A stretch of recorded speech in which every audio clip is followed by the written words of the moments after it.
हरे कृष्णा। धन्यवाद। तो मैं कुछ इसमें से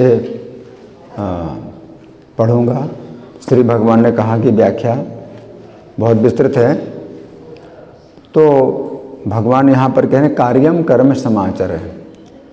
कार्य कर्म अर्थात कर्तव्य कर्म। तो श्लोक संख्या 17 में भगवान ने कहा था तस्य कार्यम न वेद्यते, अर्थात कृष्ण भावना भावित व्यक्ति के लिए किसी भी प्रकार के कर्तव्य का बंधन नहीं होता है। फिर श्लोक संख्या 18 में भगवान ने बतलाया कि कृष्ण भावना भावित व्यक्ति के लिए कर्तव्य का बंधन नहीं होता है, क्योंकि ना तो उसका कर्म करने में कोई स्वार्थ है, न कर्म ना करने में ही कोई स्वार्थ है, और न ही उसका समस्त प्राणियों के प्रति ही कोई स्वार्थ है। अब इस श्लोक में भगवान कह रहे हैं हे अर्जुन, फिर भी तुम उन कर्मों को करो। सामान्य लोग इंद्रिय तृप्ति के लिए वैदिक आदेशों के अनुसार कर्म करते हैं, परंतु तुम उन्हीं कर्मों को मेरी प्रसन्नता के लिए करो। इस समय अर्जुन के लिए युद्ध करना कार्य कर्म है। सामान्य लोग जब युद्ध करते हैं तो उनका लक्ष्य होता है राज्य, सुख और भोगों की प्राप्ति। चूँकि अर्जुन के अंदर राज्य, सुख और भोगों को प्राप्त करने की कोई इच्छा नहीं है, अतः अर्जुन का प्रश्न था कि वे क्यों कर्म करें। इस प्रश्न के उत्तर में भगवान कह रहे हैं कि अर्जुन को यह युद्ध करना चाहिए, क्योंकि यह कार्य कर्म है। तो श्लोक संख्या 1 में अर्जुन का कहना था कि यह युद्ध तो घोर कर्म है, परंतु यहाँ पर भगवान कह रहे हैं कि यह युद्ध अर्जुन के लिए कार्य कर्म है। अब श्रीमद् भागवत पहला स्कंद अध्याय 19 श्लोक संख्या 37 में परीक्षित महाराज श्रील सुखदेव गोस्वामी से प्रश्न करते हैं, आप योगियों के परम गुरु हैं, इसलिए मैं आपसे सबसे बड़ी सफलता के विषय में प्रश्न कर रहा हूं। जो व्यक्ति मृत्यु के निकट है उसके लिए कार्य कर्म क्या है। इस प्रश्न के उत्तर में श्रील सुखदेव गोस्वामी श्रीमद् भागवत 2:1-5 में कहते हैं, हे परीक्षित, जो व्यक्ति मृत्यु के भय से छूटना चाहता है उसे तो सर्वात्मा भगवान श्री कृष्ण के ही लीलाओं का श्रवण, कीर्तन और स्मरण करना चाहिए। तो यहाँ पर उन व्यक्तियों के लिए कार्यक्रम बतलाया गया है जो मृत्यु के निकट हैं तथा मृत्यु के भय से छूटना चाहते हैं। यदि गहराई से देखा जाए तो इस भौतिक जगत में प्रत्येक व्यक्ति मृत्यु के निकट है तथा प्रत्येक व्यक्ति मृत्यु से भयभीत है। इस प्रकार प्रत्येक व्यक्ति के लिए कार्यक्रम यही है कि सततम अर्थात सर्वदा श्री कृष्ण की लीलाओं का श्रवण किया जाए, उनका वर्णन किया जाए तथा स्मरण किया जाए। उक्त श्लोक के तात्पर्य में श्रील प्रभुपाद लिखते हैं, अतः सर्वप्रथम मनुष्य को भगवान के विषय में श्रवण करना चाहिए। पूरी तरह छानबीन करके श्रवण कर लेने के बाद उसे भगवान के कार्यकलापों का महिमा गान करना चाहिए। इस तरह वह निरंतर भगवान के दिव्य स्वभाव का स्मरण कर सकेगा। तो ये समझने वाली बात है। कार्यम कर्म, कार्यक्रम जो करना चाहिए वो करो। तो इसका मतलब क्या है कि अगर हमें मृत्यु का भय है, किसी समय शरीर छूट सकता है, तो हमारा क्या कार्यक्रम, हमें क्या करना चाहिए, कृष्ण का स्मरण करना चाहिए, क्योंकि रक्षा कैसे होगी। तो प्रत्येक व्यक्ति का जो कार्यक्रम है, कर्तव्य कर्म है, वो क्या है, रक्षा, कि अपनी रक्षा करे, मृत्यु से रक्षा करे, है ना। कीर्तनीय सदा हरि, कीर्तनीय मतलब करना चाहिए, कीर्तन करना चाहिए, सदा हमेशा हरि का कीर्तन करना चाहिए। तो ये जो है अपना कार्य कर्म है, अपना कर्तव्य कर्म है कि हम करें। स्मर्तव्य सततम विष्णु, तो क्या है, करना चाहिए स्मर्तव्य सततम विष्णु, तो विष्णु का सदा स्मरण करना चाहिए।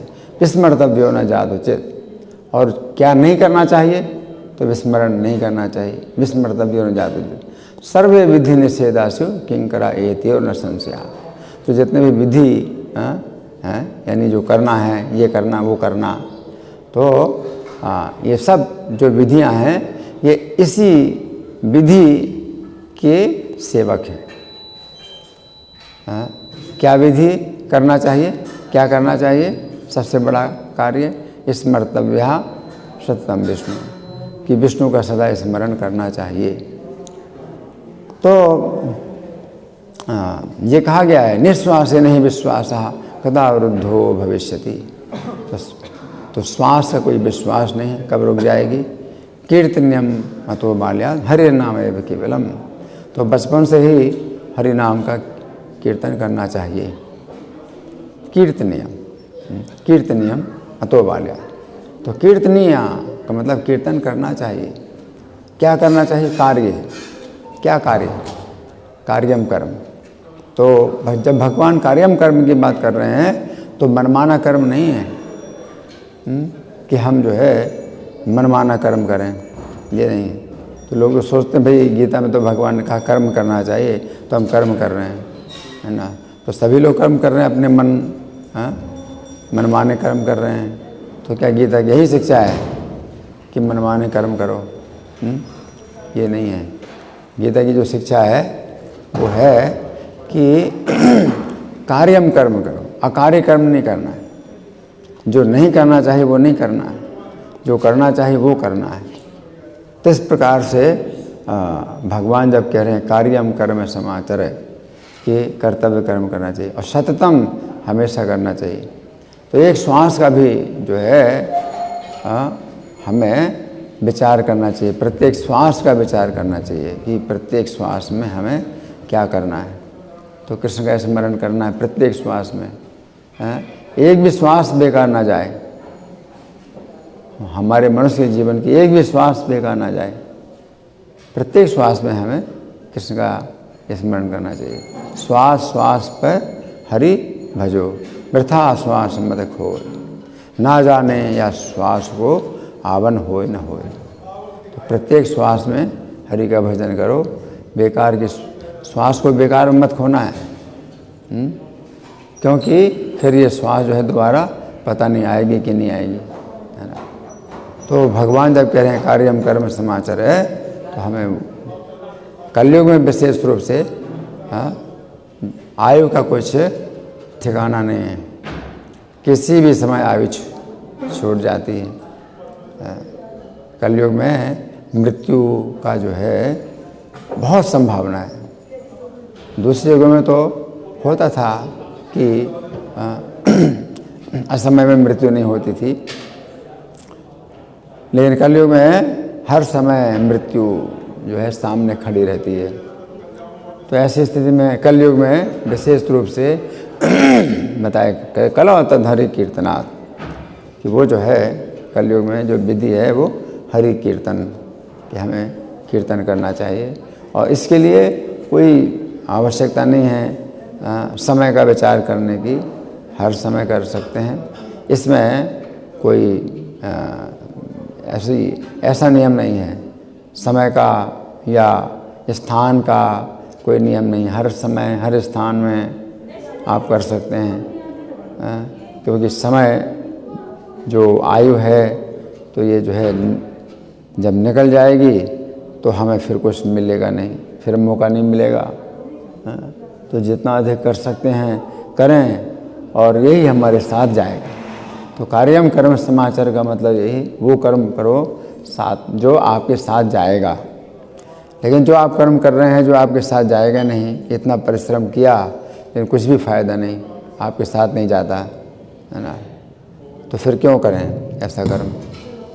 तो यही कर्म है जो हमारे साथ जाएगा। धन्यवाद। ग्रंथराज श्रीमद् भगवद गीता की जय, श्रील प्रभुपाद की जय, राधा पार्षार्थी ललिता विशाखा गौर निताई, सीताराम लक्ष्मण हनुमान की जय हो। हरे कृष्णा।